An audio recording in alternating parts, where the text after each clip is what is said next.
As the saying goes, legends never die. And in the NFL, there have definitely been quite a lot of legendary players. But could the Detroit Lions add one very recently to the fold? We're going to talk about it in this episode, folks.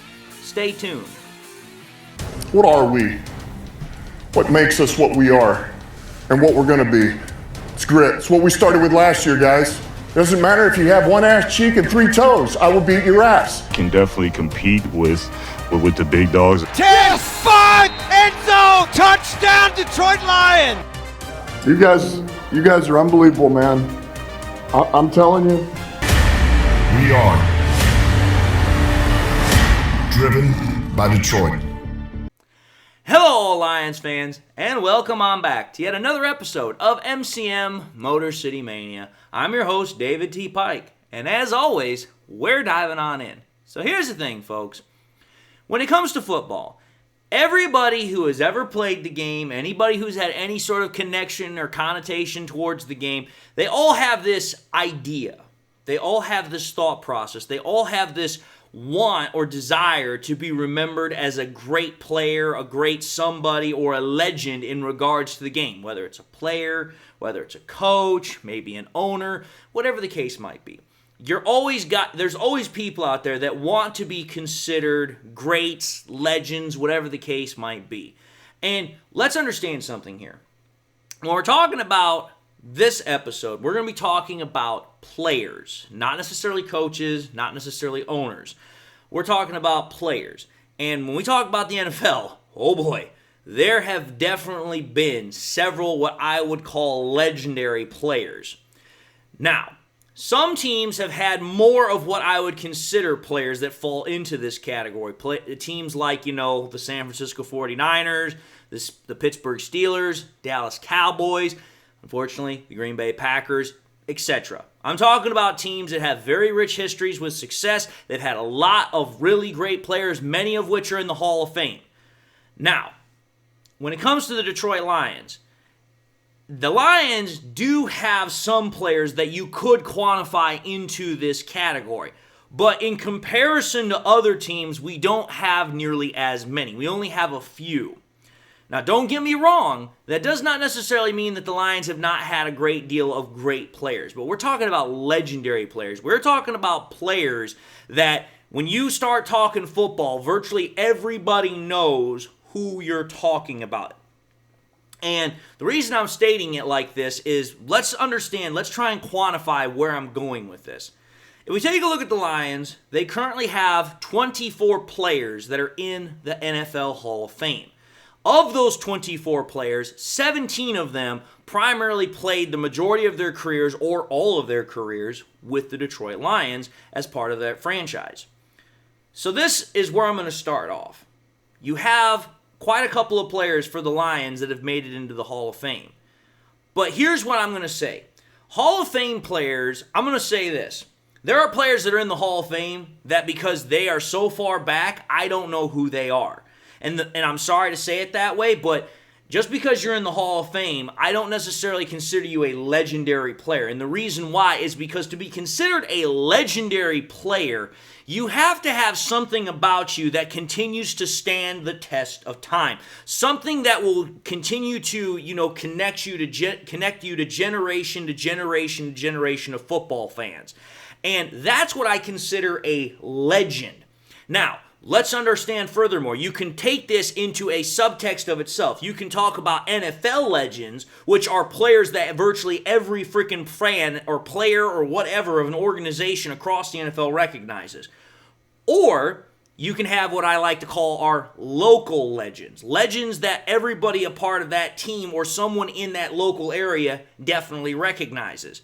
Now, when you're talking about this type of a legend, you're talking about players that, for me, they have to have something about them that makes them memorable, whether it's either as an NFL legend or whether it's as a team legend or a local legend, whatever the case might be.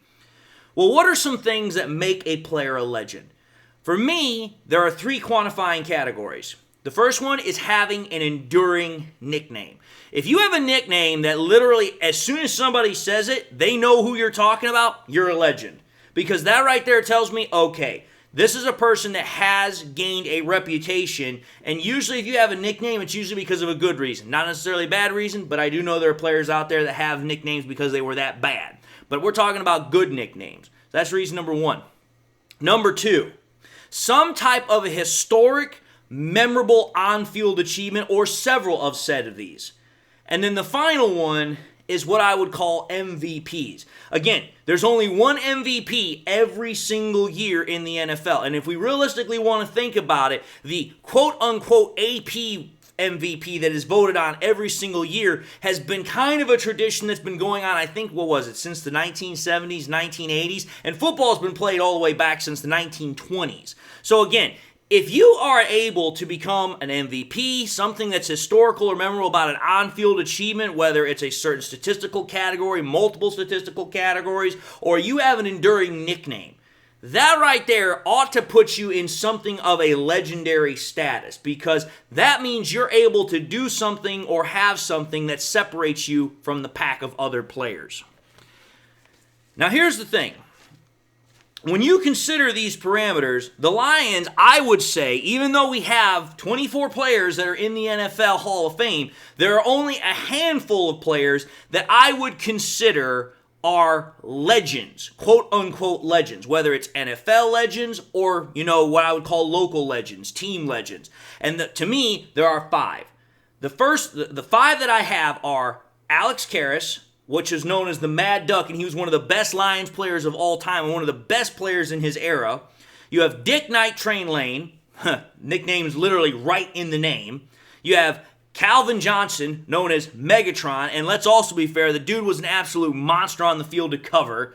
You have Barry Sanders, who is the Lions' only MVP player that has ever won the award back in 1997, and Barry Sanders is considered arguably the best running back that's ever played the position. Depending upon who you talk to, it might be Walter Payton, it might be Emmitt Smith, it might be it could be any number of guys, but Barry Sanders is usually thrown right up there with some of the best that's ever played, and he's definitely arguably in that category. And the last guy I would consider a legend from the Lions is Bobby Lane. And the reason why is because he is the quarterback that is considered the guy that is connected with the success of the 1950s because of those 3 championships that we had. So, when you think about it, those freaking guys are considered legends, not only what I'd say in the local parameters of the Lions, they're also considered NFL legends. These are considered guys that, hey, you know who you're talking about as soon as the name comes up. Especially, Dick Night Train Lane, Calvin Johnson, Barry Sanders, Bobby Lane. Alex Karras might be a little bit too late for some people, but for most Lions fans, you know exactly who you're talking about. But, in my honest opinion, there is a current Lion that could join the ranks and become the 6th Lions player to not only be a local legend, but could potentially become an NFL legend. And which player am I talking about? Well, let's just call this whole show the Mission Impossible show. But regardless of what some people might call as Mission Impossible, I think it is most entirely possible. I believe that this player could make history for the Lions and for the NFL in a number of ways. That's quarterback Jared Goff. Now, how can Jared Goff actually make NFL history? How could Jared Goff become a quote-unquote legend? There are 2 ways Jared Goff could do this. 1, win the NFL MVP award. 2, make it to the NFL Super Bowl and or win the Super Bowl. So think about it. Jared Goff gets the MVP award or goes to the Super Bowl and wins the Super Bowl. Those are the 2 ways that Jared Goff could instantly become an NFL legend. Now, some people might think I am completely off my damn rocker suggesting this and might just instantly write me off. But I highly implore you all, please, please, please, don't write me off. Actually listen to what I have to say, and you will understand why I am coming up with this thought process. Hear me out and hear the reasoning that I have. Let's just first and foremost think about it from this perspective. Could Jared Goff actually win the NFL MVP award? I'm going to put it quite succinctly and quite bluntly. Absolutely freaking hell yes, he could. There are 4 main reasons why Jared Goff could win the MVP award. Reason number 1, offensive coordinator Ben Johnson. I'm going to just say this again. It cannot be highlighted enough that Ben Johnson is a huge part of Jared Goff's success, and Jared Goff is a huge part of Ben Johnson's success. When we talk about Ben Johnson is considered probably the most innovative and most creative offensive coordinator in the NFL right now, and he is considered the hottest name in the NFL to become an NFL head coach in the very near future. But it's all going to be based upon when Ben Johnson wants to do it, not because some other team wants to pressure him into doing it. And I've talked about that in the past. But the point of the matter is that when you take a look at what Ben Johnson has to work with this Detroit Lions offense, there is literally, and I mean this, a litany of weapons that Ben Johnson can use to take the creativity, the innovation that he is able to display to the full maximum potential. You've got Amon-Ra St. Brown. You've got Jahmyr Gibbs. You've got Jamison Williams, Sam Laporta. You have the best offensive line in all of football. You have a top 10, top 5 fringe quarterback, David Montgomery. You have a lot of freaking weapons. And when you take a look at all those weapons, Ben Johnson is going to have a multitude of unique ways to bring that explosive offense out, which is going to benefit Goff immeasurably. That's reason number one. Reason number two. Let's just think about how damn productive and explosive this offense has been over the last 2 years in the NFL. If you go back to 2022, I'm going to put the stats up on the screen here, but what you're going to see is this offense was literally a top 5 offense. It was 3rd in total yards. It was 6th in passing yards, 8th in passing touchdowns. The only thing out of all the stats that I have up on the screen for 2022 that was outside of top 10 was rushing yards, and that was just outside the top 10, ranked 11th. That's 2022. When you go to last year in 2023, this offense was a top 3 offense. Think about it. Take a look at the stats up on the screen. We were 3rd in total yards. We were 2nd in passing yards. Tied 4th in passing touchdowns. 5th in rushing yards. We were number 1 in rushing touchdowns. This was an offense that literally could not be stopped virtually almost at any point. There were very, very few times where the Lions offense completely was held in check. The only game I can think of where that happened was the Ravens game. Other than that, the Lions offense was typically able to have some sort of success, some sort of production. That right there ought to tell you something. Just how damn productive, how explosive, how just completely dominant this offense has been over the last 2 years and has continued to become even more dominant over the last 2 years. And when you think about that strong offensive production, whether it's in the running game or in the passing game, that right there heightens the ability for Jared Goff to produce more. But it also allows for the offense to continue to be explosive overall, which again helps Goff. And this leads me into a third point. So this second point ties directly into the third point. I just talked about how the Lions offense is both explosive, being able to run the ball and passing the ball. For anybody who has watched me a long time, you know exactly where I'm going with this. Jared Goff's ability to be a play-action king in terms of the NFL passers. Jared Goff is, in my opinion, probably the best play-action passer in the entirety of the NFL. You would be hard damn pressed to find a better overall passer in terms of play-action. There might be one other, but the only reason I'm not going to throw him on top just yet is because his sample size is substantially smaller to Jared Goff's. But the point of the matter is, let's just take a look at how Jared Goff has done individually over the last 2 years in terms of his own play-action production. In 2022, stats up on the screen are what you're going to see for that year. Jared Goff was 8th in completion percentage off of play-action. He was number 1 in passing touchdowns, ranked 4th in passing yards, and number 1 in passer rating. Jared Goff in 2022 was damn near, if not the best play-action passer in the NFL. And according to Next Gen Stats, he earned the highest Next Gen Stat passing score for play action passing with a 99. Dude, that right there tells me when it comes to play action passing, Jared Goff is damn near surgical.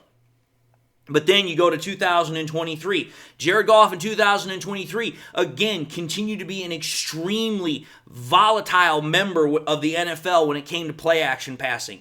Take a look at the stats. He was 10th in terms of passing completion. He was 2nd in terms of passing yards, 4th in passing touchdowns, and 5th in passer rating.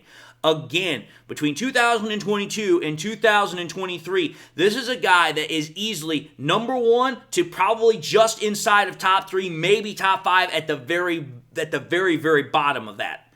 This is a guy that knows how to use play action to its absolute fullest potential.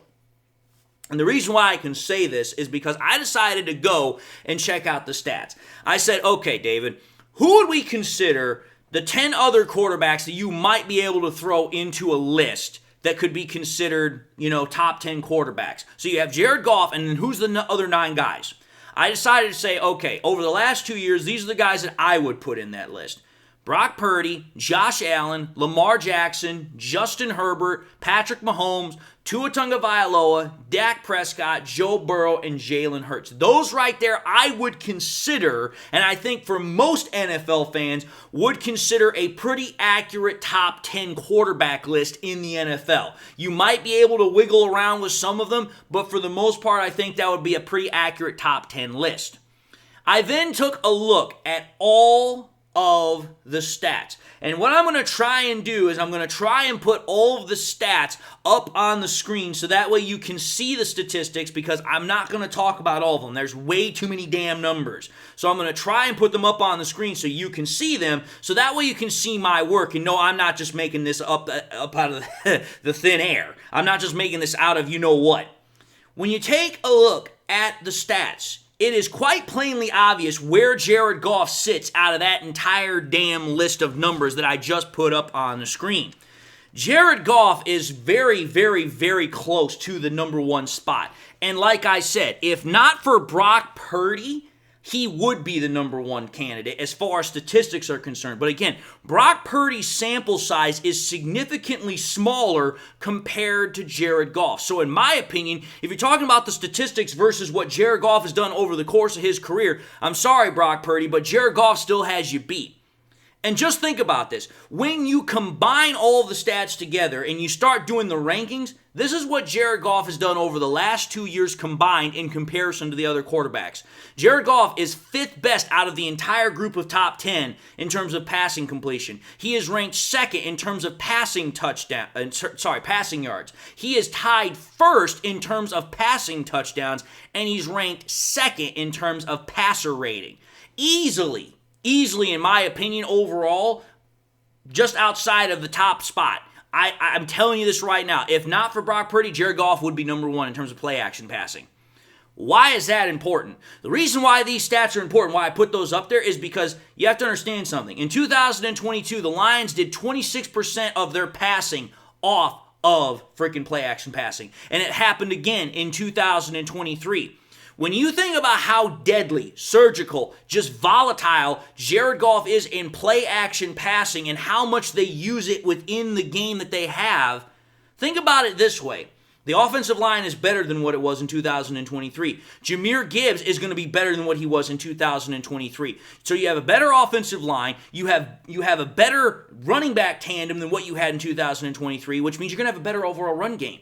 Well, what makes a play action game work so well? A great run game, a great offensive line. So if the offensive line is better than what it was in 2023 and the running game is going to be better than what it was in 2023, that tells me that Jared Goff's ability to exploit defenses through play action is going to be further heightened. And I believe that Jared Goff will probably have the most productive season he has had, not only through play action passing, but probably also through regular passing this year.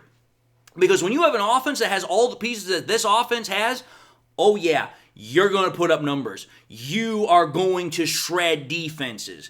And as far as I'm concerned, I've taken a look at the schedule that the Lions play this year. There's not a whole lot of teams that I think their defenses are realistically going to give our Lions too much of a challenge. There may be one, maybe two. But rather, otherwise, I think the Lions are pretty much going to have a cakewalk with most of these defenses. And then we take a look at another point here. Let's just think about this. Take a look at Jared Goff's overall production over the last 2 years and then combined against the rest of the NFL in those 2 years. In 2022, I've talked about these stats multiple times before. I'll bring them up again because they're important to this conversation. In 2022, Jared Goff was ranked 6th in passing yards made. He was tied 5th in passing touchdowns. He was ranked 7th in passer rating, and he was ranked 5th in QBR. Again, a fringe top 5 season for Jared Goff in 2022. In 2023, he had the 7th highest completion percentage. He had the 2nd highest passing yardage. He had the 4th highest passing touchdowns. He had the 9th best passer rating and the 11th best QBR. So in 2022 and 2023, Jared Goff maintained a fringe top 5 to top 10 year status between both years. Now you take a look at what Jared Goff has done in comparison to the rest of the NFL over the last 2 years. When you take a look at this, Jared Goff is 10th best in the NFL in terms of completion percentage. He is 2nd best in the NFL in passing yards in total. He's 4th best in passing touchdowns. He's 5th best in passer rating. So Jared Goff over the last 2 years is a top 5 quarterback. He's number 2 in passing yards. He's number 4 in passing touchdowns. He's number 5 in passer rating. He's a top 5 quarterback, folks. I think we better get used to that thought process by now. When you think about that production, you think about the play action ability, you think about how damn explosive this offense is, and the fact that Jared Goff is getting Ben Johnson back again. I'm telling you, folks, it's not that far-fetched of an idea to see Jared Goff potentially be the NFL MVP this year. And think about this. We all know that in the NFL, and this is my 5th reason, when you think about it, the NFL's MVP award is a popularity award. We know that. Well, much like any other award, which is a popularity award, that means that whoever's considered quote-unquote the most popular players or the most popular team is going to have the better shot of getting those awards. There have been rare occasions where a player that may not have been on a popular team at the time might have won an award. But my whole point is that it's usually based on popularity, right? Well, we know something about the Detroit Lions, at least over the last 2 years. Their popularity has gone through the damn roof throughout the entire NFL. Let's think about it. We just had the draft in Detroit. They broke attendance records. We just had them on Hard Knocks a year prior to that. So it's like, listen, the Lions made it to the conference championship game. The Lions are all over the place in the NFL right now. They are a very, very popular team. Our fans travel very well no matter where we're at. When you think about our popularity, you think about how many players that we have that are gaining national recognition. When you think about how many news articles that are coming out about what Dan Campbell is saying about our recent contract extensions for Goff, St. Brown, Penei Sewell, the popularity for the Lions is there, which means it is going to enhance, it is going to greatly increase the chances that a player from the Lions, especially if Goff has another great year, in fact, a better year than what he's had over the last 2 years should happen, he should have a very, very good chance to win the MVP award. Now, that's the one way. Obviously, the other way is a pretty cut and dry one. If Jared Goff gets the Lions to the gets them to the Super Bowl, dude, that right there is almost going to pretty much cement it up because it's like, listen, the Lions have never been to a Super Bowl. If Jared Goff is the first quarterback to get the Lions to a Super Bowl, you might as well just almost write the check and just deposit it in the bank. But if he wins the Super Bowl, forget it. At that point, Jared Goff instantly gets legend credit. He instantly gets legend status. For not only him to get the Lions to a Super Bowl, but win a Super Bowl, dude, think about it. The Lions used to get the butt of all jokes about how we would never win a Super Bowl. And if Jared Goff actually succeeds in doing that, he instantly gets legend status. He will become not only a local legend, he'll become an NFL legend. No ifs, ands, or buts about it. And if he were to get the MVP award on top of that, that's all she wrote. So think about it. With all the reasons that I talked about with the MVP, when I'm talking about the Super Bowl, when you couple all that together, I believe it is a very compelling argument that could be made for Jared Goff to get that legendary status, whether it's by winning the MVP award or getting the Lions to the Super Bowl and winning them a Super Bowl. I believe that that is a very plausible situation this year. I'm not saying it's a guarantee. Understand that right there and foremost. First and foremost, I'm not saying it's guaranteed. I'm just saying it's highly plausible. There is a good chance it could happen. And for me, if either of those two things happen, that is a hugely profound thing to happen for the Detroit Lions. Again, if Jared Goff wins an MVP award, that's only the second time that a Lions player has won an MVP award. That's pretty damn, memorable in of itself. But to get the Lions to a Super Bowl, ain't no other Lions player, Lions quarterback ever done that. That right there is why I'm saying these two things would give Jared Goff a legendary status that nobody else could ever possibly take away from him. And that's why I'm saying, if you take a look at the long-stemming failure that the Lions have had over the course of their entire franchise history, despite some pockets of success, if you take a look at what the Lions could do with Jared Goff at the helm like what I'm talking about, I'm telling you this right now. Jared Goff not only gets a legendary status, but you might as well start measuring him a gold jacket for Canton. That's why I'm trying to say this. Again, I'm not saying it's guaranteed. I'm not saying it's going to happen. I'm just simply saying this. It has a high plausibility to happen. And I think we might want to start thinking about it more seriously than just a damn pipe dream. But anyway, having put all the evidence out there, put my reasoning out there, thought about it all the way through, I think this is a good place to end this episode. Having said that, I'm going to say thank you all for watching in another episode of MCM Motor City Mania. If you like what you saw, by all means, I highly, highly encourage y'all please to watch the next episode. Also encourage y'all to do one of these three things: like, comment, and subscribe to the channel. If by chance you subscribed in the past and you forgot to do so at the time, or you just subscribed and you not had a chance to do so, again, highly encourage y'all to subscribe. It helps the channel out. But I also encourage y'all please to do this. Make sure you hit that bell notification icon as well that is right next to the subscription button, so that way you guys never miss any more content that I push out. And as soon as I do push it out, you guys can come right back to the channel, no problems. I also encourage y'all to share the content with your Lions friends and family members. Share it here on YouTube, share it on Twitter, share it on Facebook, share it everywhere and anywhere you possibly can with everybody and anybody that you can. The more we can share it, the greater the channel's, the greater the channel reaches, the greater the channel grows, the more we can get people to come in. And I'm thankful for every share as well as every subscription I can get my hands on. And with that being said to everybody, I hope y'all enjoyed the content. I hope y'all have something in your life that makes you happy, makes you smile. And with that, I just want to say God bless, and until the next time we meet, I'll see you all in the next episode.